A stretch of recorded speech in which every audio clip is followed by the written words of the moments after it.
Not long after breaking up with my ex-boyfriend, he married a classmate I hated. He disgustingly sent me an invitation, just to upset me. I quickly ordered a maternity dress, dressed up nicely. When they were exchanging vows of love, I touched my belly. "Baby, you gotta be good, Daddy will come play with you after attending the wedding." The people at the table looked at each other. "Nancy, I'm getting married, make sure you come on time for the wedding banquet." Just when I was already annoyed at work and working overtime, I received a message from my ex-boyfriend William.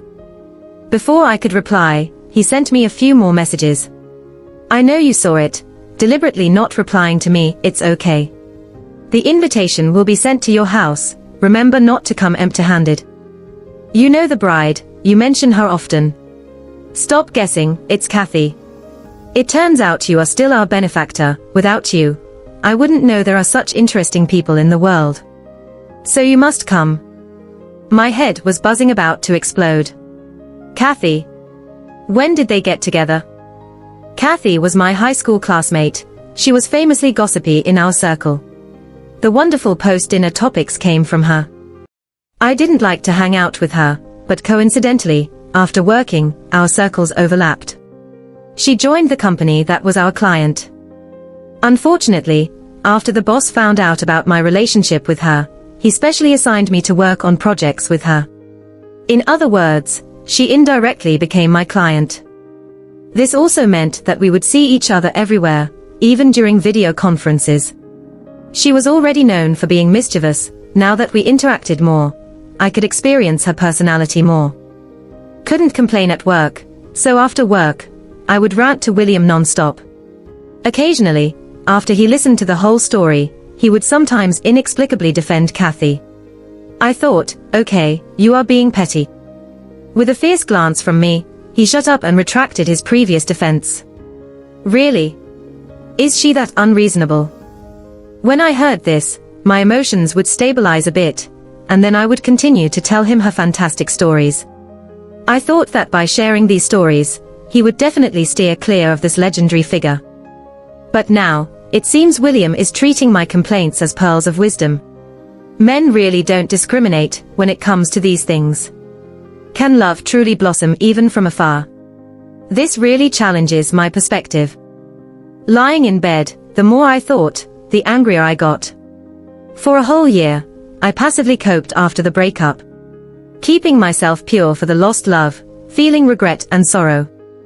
And now, William seamlessly transitions to the person I despise the most. Perhaps he had already mentally moved on and found a place in his heart. And he still had the nerve to send me an invitation, just to annoy me.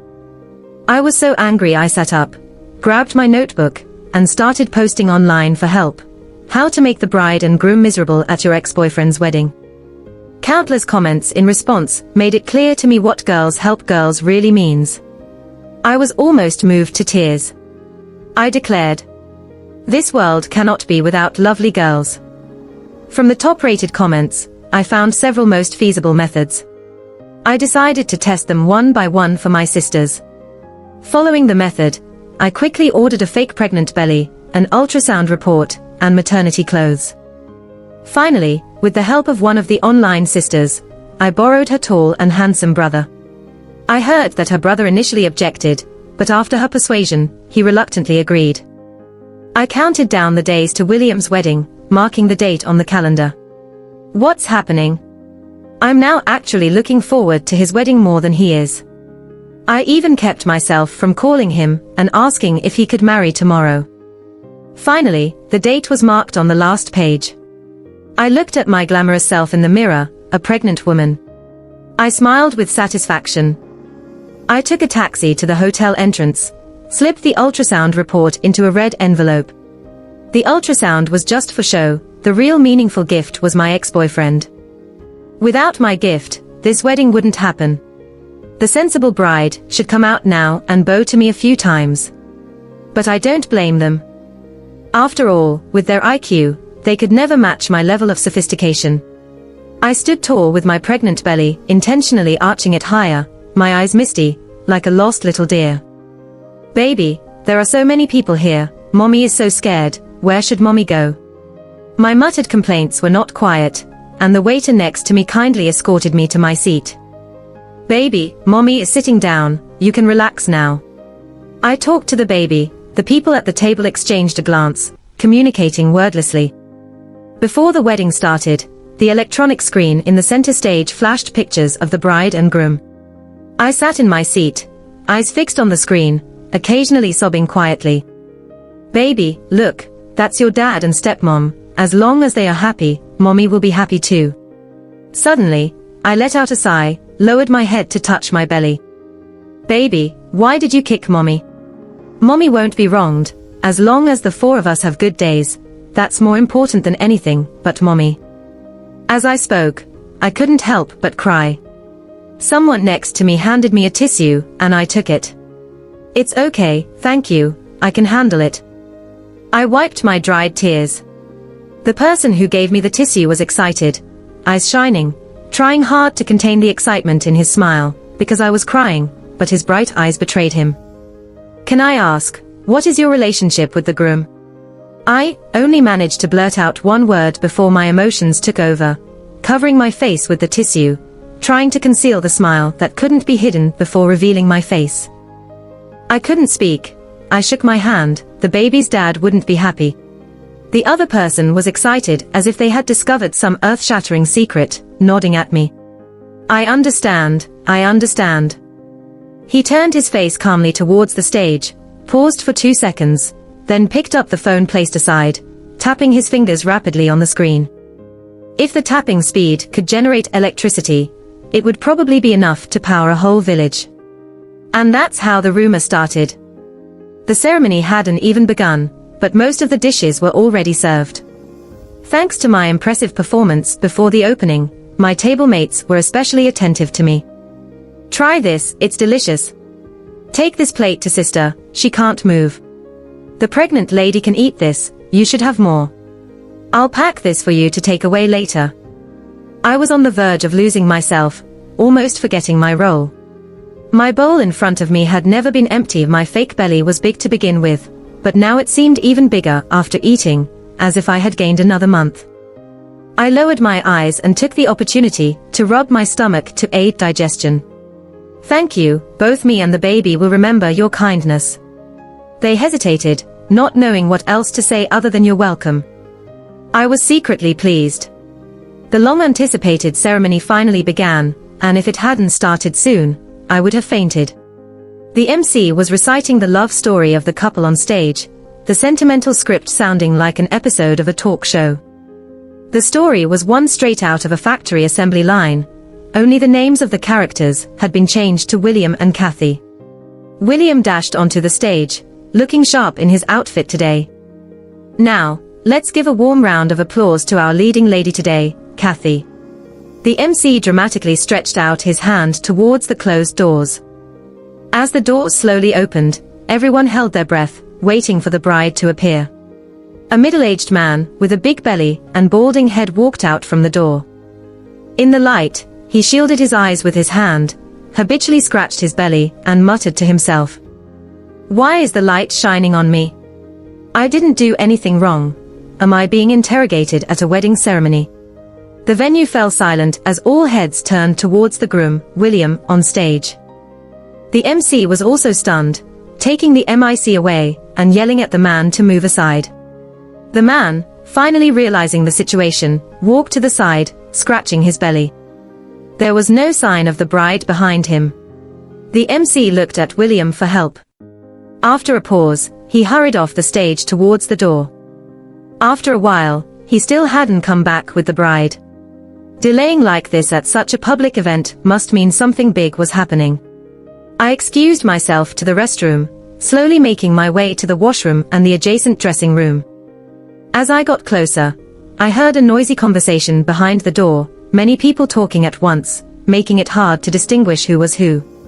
Thankfully, my hearing was good, and I quietly listened at the corner. "Look at your wife. I just asked her to use the dowry money to pay for today's banquet, and she started going crazy, saying she couldn't leave. Take a look at her." With a gentle voice, it was highly likely to be William's mother. "William, your family just gave me a few tens of thousands of dollars in dowry, and now you are thinking of ways to get it back. Can't sleep or eat well with that money in my possession, can you?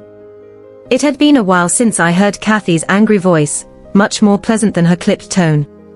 No, the wedding ceremony is waiting for you. Stop causing a scene now, everyone is waiting. We can talk about this later. William's voice sounded increasingly urgent. The voices were getting closer, as if a group of people was about to come out, which made me quickly turn my head back towards the banquet hall. I couldn't miss the importance of such a big occasion. Just as I took my seat, the open door revealed a pale-looking Kathy and a sweating, forced smile-wearing William. The MC got back into character, vividly dramatizing the atmosphere. In the part where they were supposed to be tearfully pledging their vows, the two on stage somehow created a different kind of tension. The awkward atmosphere spread to the audience below, their hands holding phones to take photos frozen in place. "Baby, your dad and stepmom are having an argument," I said, rubbing my belly. My table mates couldn't even hold their chopsticks steadily anymore. Suddenly, I made an ouch sound, and all their eyes turned to me at once. I radiated the maternal glow. "You have to behave, your dad will come down to play with you later, don't make a fuss." My table mates couldn't hold their chopsticks at all.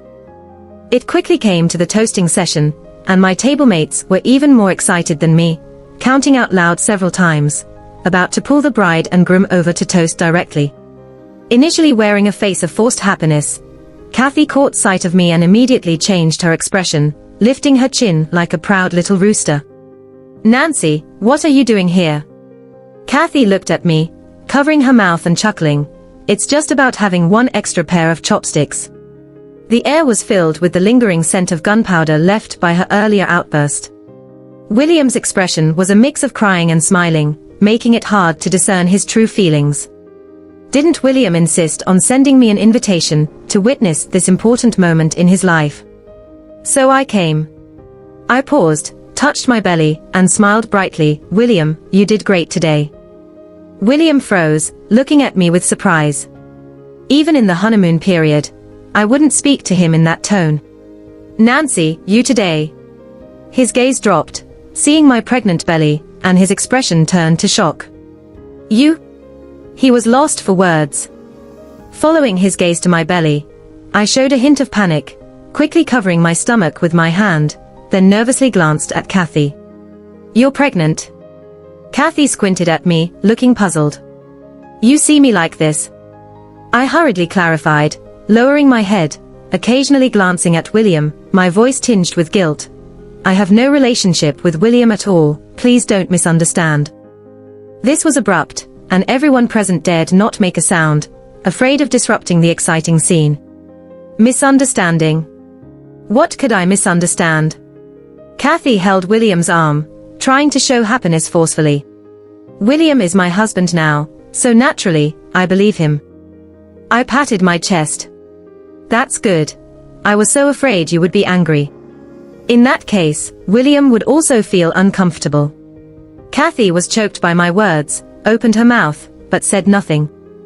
William's gaze swept between my belly and Kathy's face, not responding, silently disappearing. This is what he usually does, stirs up trouble, but doesn't take responsibility. The atmosphere chilled to freezing point. The wedding coordinator looked around, politely guiding the newlyweds to the next table to toast. My eyes followed William's figure closely, full of affection and an inexplicable sense of direction. I felt like applauding for my performance. The details were spot on. After eating and drinking my fill, I went to the restroom. When I came out, I found Kathy waiting for me at the door. "Nancy, you need to tell me clearly, is the baby in your belly really William's?" she asked bluntly. I was surprised and covered my mouth. "How can you ask me such a question? It would scare the baby." I dodged the question. "Stop making up stories. Just tell me, yes or no."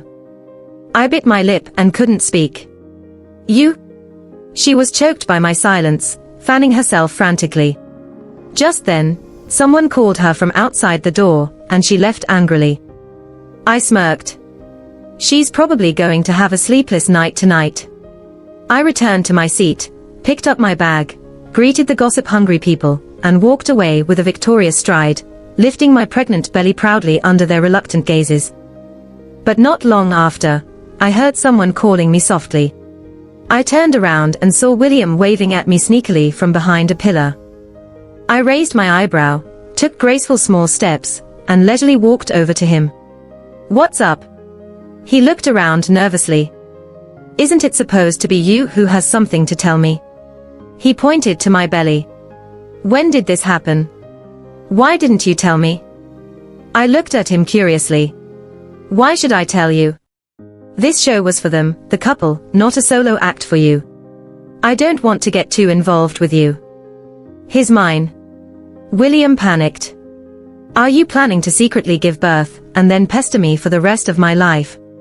"Nancy, wake up, we are over, there's no way we can be together again." He looked around again, as if deciding something, then sighed. "Unless. Could there be an unless?" I remained silent, curious to hear what more outlandish things he could say. "Don't make a fuss. Give the child to my parents to raise secretly. I'll figure something out." I glanced at him sideways, my eyes like looking at a pile of garbage. "What are you thinking?" I touched my belly. "I'm not the only one who can have a baby." He squinted at me. "What do you mean?" I didn't want to waste time with him, so I turned to leave. "Be clear with your words." William panicked and reached out to grab me. Just then, someone rushed out and stood in front of me, looking handsome as if he had special effects added. The sudden appearance of the Black Knight.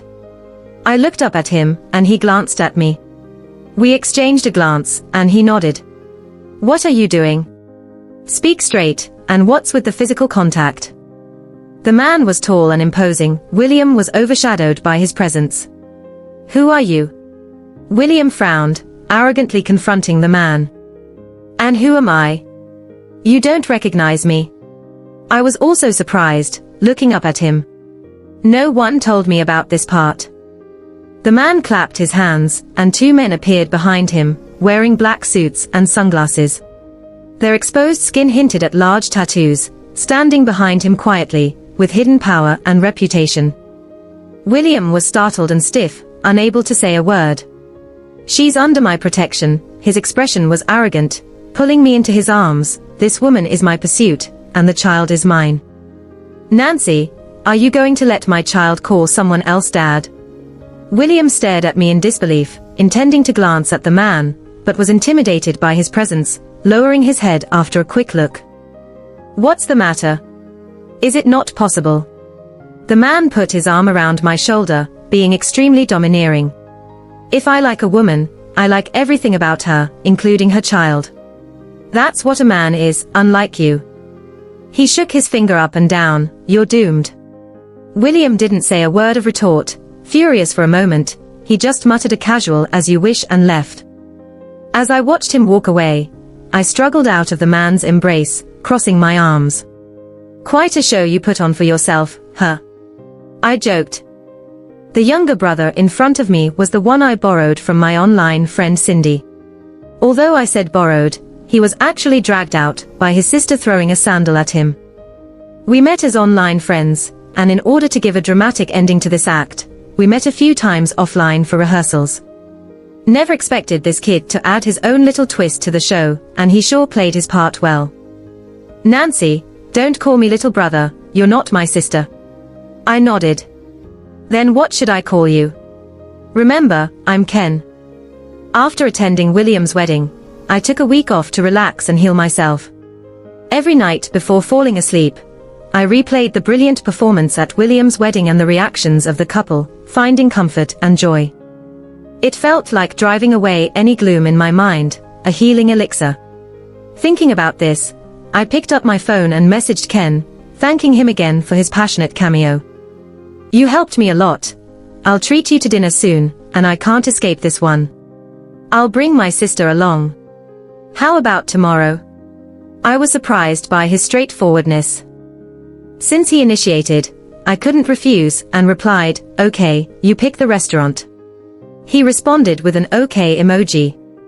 For this dinner tonight, I stared at the clock on the wall eagerly, ready to sprint 100 meters as soon as work was over. However, the boss showed up, ruining the mood by saying loudly, "Everyone, clear your schedules tonight.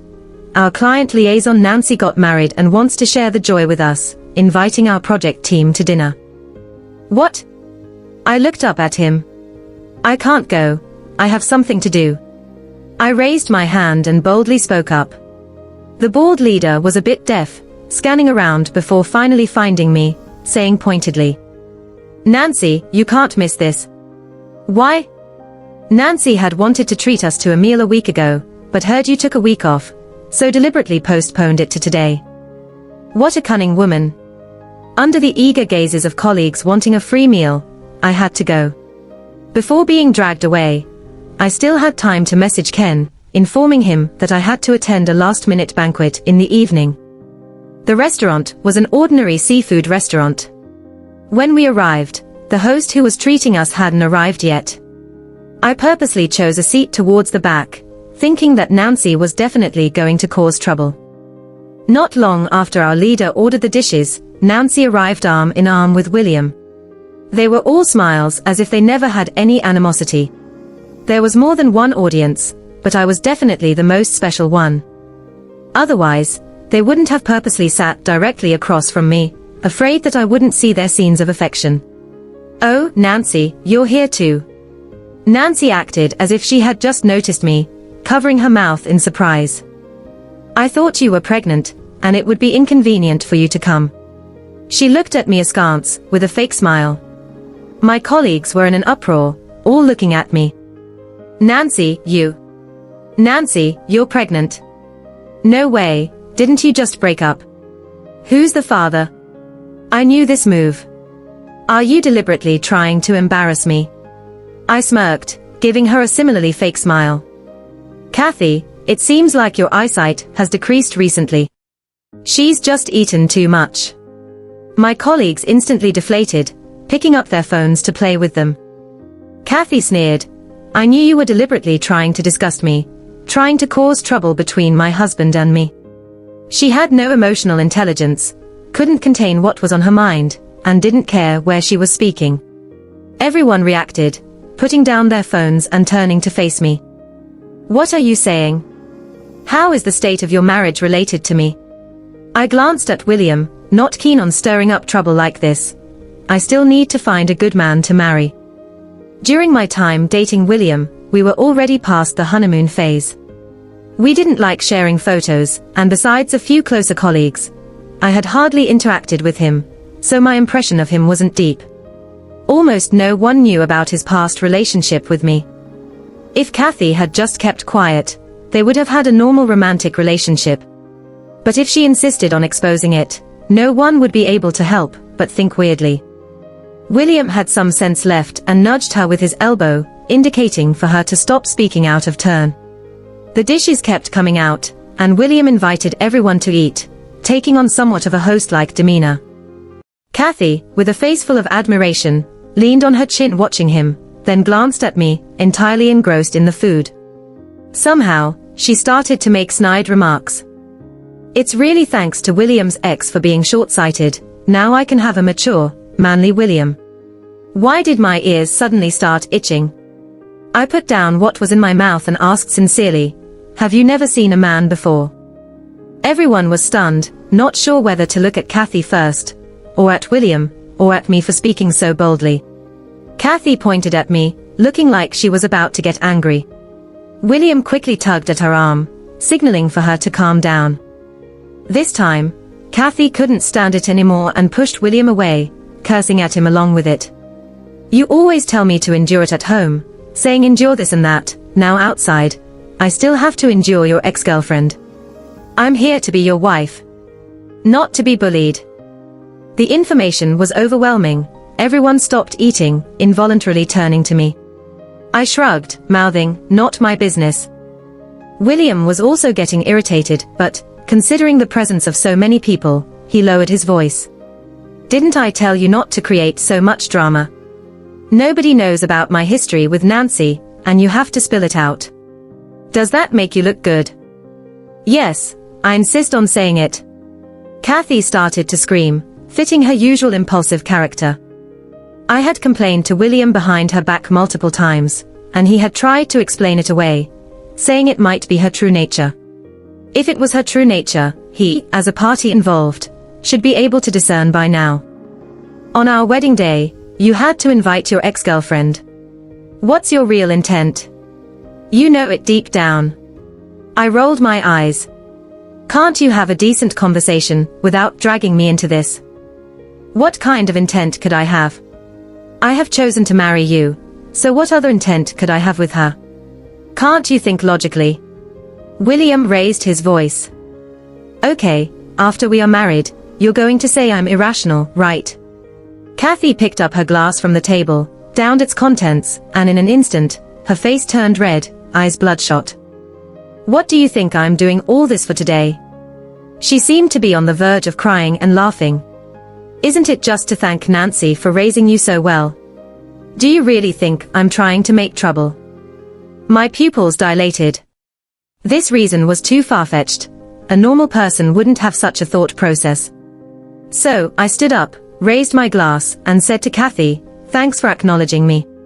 If there's anything you like that I don't want, I'll give it to you next time. She froze, mouth agape, unsure how to respond to my polite yet impolite behavior. William also glanced at me. The room fell silent. To ease the tension, the leader cleared his throat and pulled out the leader's special jargon.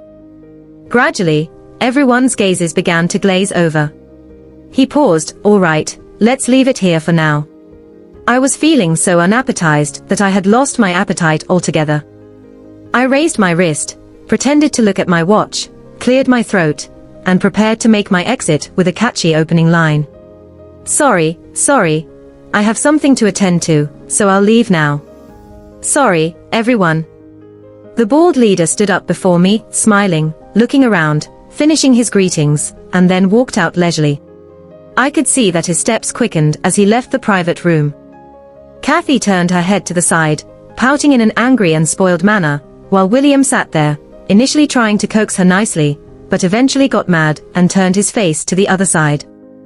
I looked around and noticed that my colleagues couldn't sit still. They were squirming in their seats, as if there were pins on them, wanting to speak up, but waiting for someone else to start. After some thought, I cleared my throat again. This time, let me take the lead. Sorry for being late. Who is it this time? I looked around and realized that the voice wasn't coming from my colleagues around me, but from a person entering through the private room door. His handsome features and charming face instantly captured everyone's attention. I looked up and our eyes met. The secret signal had been made. Who are you? William stood up tentatively, calling out, Ken. Ken looked at him. Do you also know my brother? Your brother? Yeah. This kid really loves to dramatize things. William frowned. Are you trying to play a trick on me? Ken didn't take the bait and took out his phone from his pocket. If you're looking for my brother, I'll call him. William remained unfazed. But my brother has a peculiar temper. He can't come out empty-handed. He always has to bring something back. Last time, he brought back a pinky finger. Who knows what it will be this time? All right, stop bothering my brother. I have nothing to discuss with him. William quickly interrupted. Who is he? Kathy glanced at Ken, her face blushing from the alcohol consumption, her voice shy and hesitant. Coming to see his sister-in-law, her. William said unkindly. Who said anything about seeing my sister-in-law? I'm here to see a woman I like. Anyway, my brother never managed to woo her, so we're on equal footing. Ken wiggled 2 fingers. Don't curse like that next time. The previously fidgety colleagues all sat straight in their seats. I raised an eyebrow. Playing with taboos, huh? Quite a bold taste. Why are you still sitting? Ken looked at me calmly as I watched the scene unfold. Didn't you say today's drop-off and pick-up opportunity was for me? Are you having second thoughts? Or do you prefer my brother now? He teased, making me feel embarrassed, so I quickly stood up, grabbed my bag, and walked over to him, bidding farewell to everyone. I really have to go for now. After taking a few steps, I stopped and turned back to Kathy and William. You two lovebirds, stop thinking about me. I pointed surreptitiously at Ken's back. I never lack for men. Kathy was furious, her eyes about to pop out, while William looked gloomy. I felt a burst of satisfaction, as refreshing as drinking an ice-cold cola on a hot day. How about that? Do I look like a dark knight? Ken lounged against the black booth, looking mischievous and seeking praise. Not bad, I replied. I walked straight over, got into the passenger seat he opened for me, and buckled up. Let's go. Where to? He turned to look at me. I'll treat you to dinner. Didn't you just eat? I shot him a glance. Can I eat in that kind of situation? Stop dawdling and let's go pick up your sister and then go eat. The car started, merging onto the road. My sister is on a business trip. I was a bit surprised, but quickly changed my tone. Then let's go, after all. I promised you today's pickup and drop-off opportunity. Ken raised an eyebrow. Well, thank you then. We're practically family, so no need to be so polite. I took over the conversation, getting into the role. Just don't let your brother find out. At a red light ahead, the car stopped, and Ken turned to me, his eyes shining, a mischievous smile on his lips. What? Isn't it more exciting this way? My heart raced. Today I discovered that this guy had a certain charm. His deep, magnetic voice made my ears slightly warm. Nancy, he called me. You're blushing. I suddenly turned my head, pointing ahead. Green light, he chuckled, stepping on the gas, steering with one hand. I covered my cheek, making a feeble excuse, it's too hot inside the car. Arriving at the restaurant, I thought Ken, being a wealthy young man, would choose a high-end dining place. But he surprised me by selecting a lively, crowded little shop, seated in the bustling main hall. You don't mind this kind of setting, do you? He pulled out a chair for me, saying cautiously. I patted his shoulder. Don't worry, young man. I was afraid you'd take me to a deserted place with no customers. Seeing this setting instantly put me at ease. Ken looked regretful. Too bad, next time, I'll take you to a reservation-only restaurant to give you a thrilling experience. I waved it off. Thanks for the invite, but no thanks. Ken expertly ordered the food, asking about my dietary preferences. As we waited for our meal, a blonde girl noticed Ken, hurried over, and without hesitation, pulled a chair and sat next to him. Ken, what a coincidence to see you here. Does that mean we're fated to meet? Ken looked at her with a cold expression. It's not that deep. I meet so many people every day. If everyone claims it's fate, I'd be overwhelmed. The girl looked a bit embarrassed, then turned to me and said in a louder voice, Ken, is this your sister? You're so young and beautiful, sister. Sister, you're buttering up the wrong person. Hello, I'm his sister-in-law. I greeted her proactively. Are you his girlfriend? The girl blushed, covering her mouth, shyly glancing at Ken. I could be. Well, then, you'll have to get in line, honey, I said. I'm ahead of you. What? The girl was stunned, pointing at me. Aren't you his sister-in-law? I nodded. Yeah, that's right. There's no law saying that a sister-in-law can't like her little brother-in-law, right? Huh? You? The girl was so scared that she couldn't even speak coherently. Ken sat beside me, pulled me into his arms, and scared me with his sudden action. I almost gave it away. What you saw today has to be kept a secret, okay? You can't tell anyone. His tone was friendly, but his eyes were cold and intimidating, exuding a strong aura. The girl nodded blankly, unable to bring a smile to her lips, looked around, made an excuse to meet a friend, and hurriedly left. Her exit seemed more like fleeing. You helped me once, so I'll help you in return. We're even now. I turned my head, and his face was just inches away from mine, close enough for me to feel his warm breath. Even though I've had my fair share of romantic encounters, I was momentarily stunned. The temperature around us gradually rose, making my cheeks flush. He lightly touched my cheek and joked, "Nancy, your face could fry an egg." I took a step back to let the air circulate. "Let's order some food." Before I could finish, the waiter arrived with our dishes. Ken chuckled. "Nancy, you're really nervous, huh?" I changed the subject. "Aren't you hungry? Hurry up and eat. Can't eating shut you up?" He looked at me with a mischievous glint in his eyes and let out a deep sigh. I quickly lowered my head and began eating from my bowl. Oh no, this rice was lent to me by my sister. I can't just keep it without returning the favor, right? I shouldn't, should I? On the weekend, Cindy asked me out for shopping. Ever since our online plan to confront that jerk and finding out that we lived in the same city, we became good friends, occasionally meeting up for meals and shopping. As we strolled hand in hand, a girl ahead suddenly screamed in surprise as a stranger emerged from the crowd in front of her. With the gathering crowd, music began to play, and they started dancing in sync with the rhythm. Our steps came to a halt involuntarily. After the dance, each dancer took out a rose from behind and presented it to the girl in front of them. The girl was shocked and delighted, covering her mouth in disbelief. I pulled Cindy to watch the spectacle, confidently speculating, "It must be a proposal, don't you think?" Cindy shook her head. "I don't think so." Her words ignited a desire to prove her wrong. "Let's bet on it. I say it's definitely a proposal." "All right, let's bet." Cindy was not afraid, and the loser had to agree to a condition set by the winner. I smirked and extended my pinky finger. "I win." She hooked her pinky with mine and made a determined statement. "I won't lose."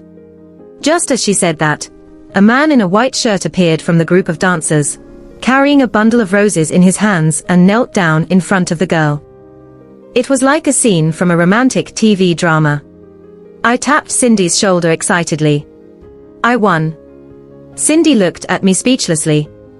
When I looked back again, I saw the couple whispering something to each other, and the girl, holding the rose, started walking toward me. I glanced around, but she stopped right in front of me. Confused, I tugged at Cindy's hand. "Today is a joyous day for me. I hope this happiness can be passed on to you." With that, she handed the rose in her hand to me. I stared blankly at the rose, still processing what just happened. "Thank you. I wish you eternal happiness." "Sister, you deserve happiness, too." The girl turned, happily clutching the man's hand, and ran off. Holding a large bouquet of roses, I became the center of attention in the crowd. Cindy exclaimed with glee and boastfully smiled at me. "I won." Her smile held a deeper meaning. "You have to agree to my condition. I've decided on it. I want to give you a gift, and you can accept it without returning it." I looked at her in confusion. Everything felt strange tonight, but I couldn't pinpoint what it was. She pointed to a brightly lit spot in the distance that was too glaring for me to see clearly. Squinting my eyes, I tried to make out a figure in the light. Slowly, a tall figure emerged from the light, walking towards us. I strained my eyes until he stood in front of me and my vision finally focused. "The gift I promised is here. This man, who has been with our family for over 20 years, is now officially given to you." Cindy chuckled playfully. "You agreed, you can't refuse." Ken, standing backlit, had a halo of light around him, making him look mysterious and dreamy. He held a small red box in his hand. My heart skipped a beat, feeling like I was in a dream tonight. I stammered and asked, "Is it too soon for a proposal?" Ken laughed. "If I propose now, will you say yes?" I hesitated. He opened the box, revealing a diamond bracelet that sparkled in the light. "Don't pressure yourself too much. I know you're not ready." I looked up, feeling a bit emotional, and honestly shared my thoughts. "Ken, I'm older than you." "So what? You're just a year older than me." "But, Ken, I just got out of a bad relationship. After a bad experience, don't you want to experience a sweet love? You're lucky, sweet after bitter." "Ken, I hesitated for a moment and then asked the question that had been on my mind. What do you like about me? His eyes shone warmly as he reached out to ruffle my hair. You're genuine, adorable, and you play along. Who wouldn't love that? I chuckled. That's not how you're supposed to say it. Shouldn't you say something about how beautiful and ethereal I am? Beautiful looks are the least of your qualities worth mentioning.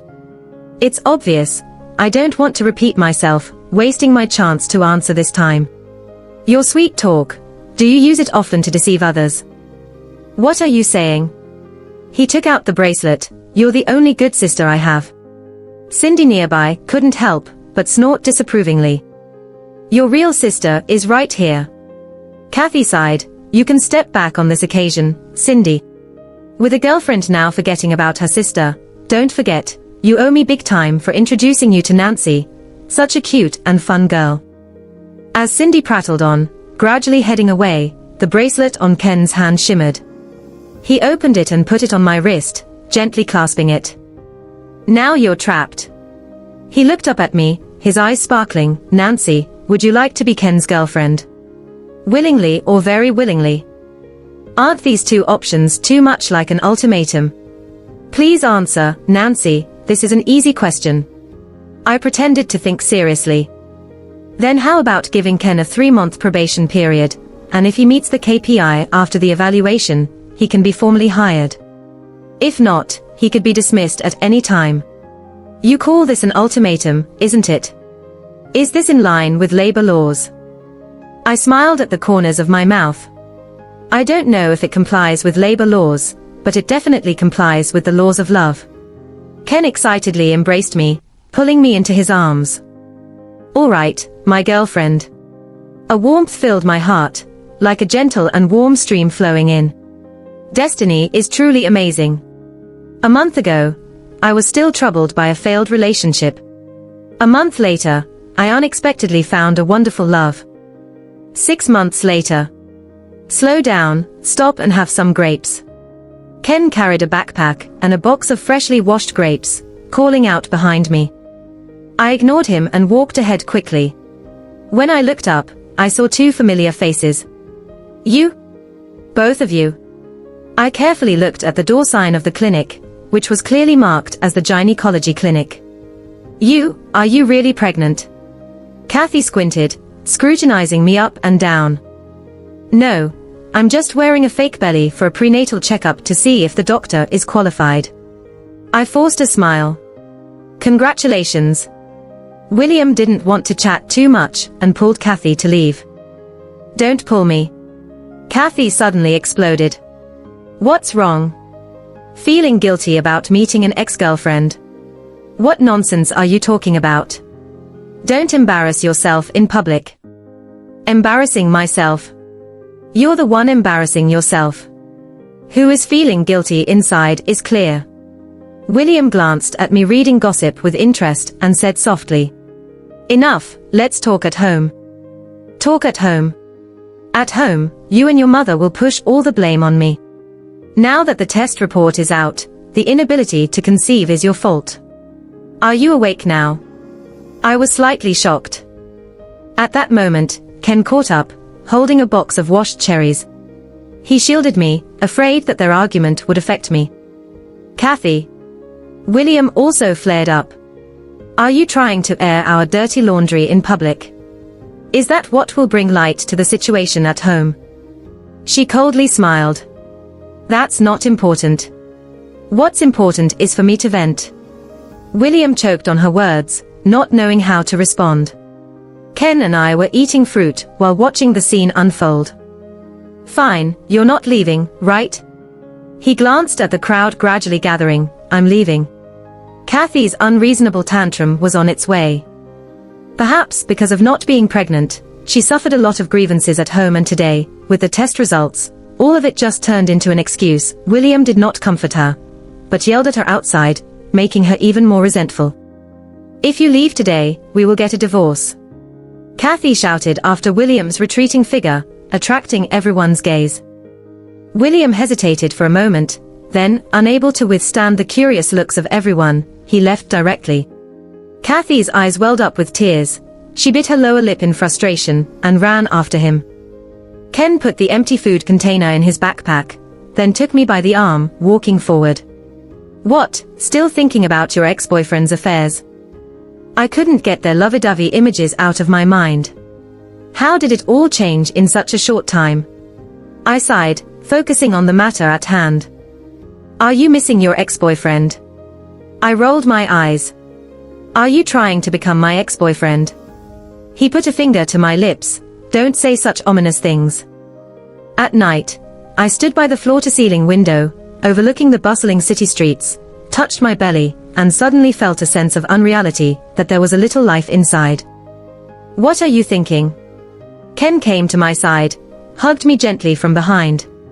I turned to look at him, finding a comfortable spot in his embrace. Ken. What's wrong? He turned me around, observing my expression seriously. Did the pregnancy hormones affect your mood? Seeing his nervous expression, I suddenly felt like laughing. I just thought, looking at him with a sincere expression, if it weren't for you, I was planning to be single for the rest of my life. He pretended to think, well, you should really thank me then. This guy is allergic to romance. I turned around and leaned into his arms, enjoying a peaceful moment together. After breaking up with William, I felt down for a while because he quickly got married. I was also wondering if I should speed up the process of marriage for the sake of societal norms. But it wasn't until I met Ken that I realized that the one I should never deceive is my own heart. Like every confused girl in love, I had both expectations and fears about marriage. I hoped for love, but feared settling for the wrong partner. Lost in confusion, I secretly told myself that if I met someone who made me feel that life with him was better than being alone, then I should bravely take that step. And if there isn't such a person, being independent in character, spirit, and wealth could also be my happiness.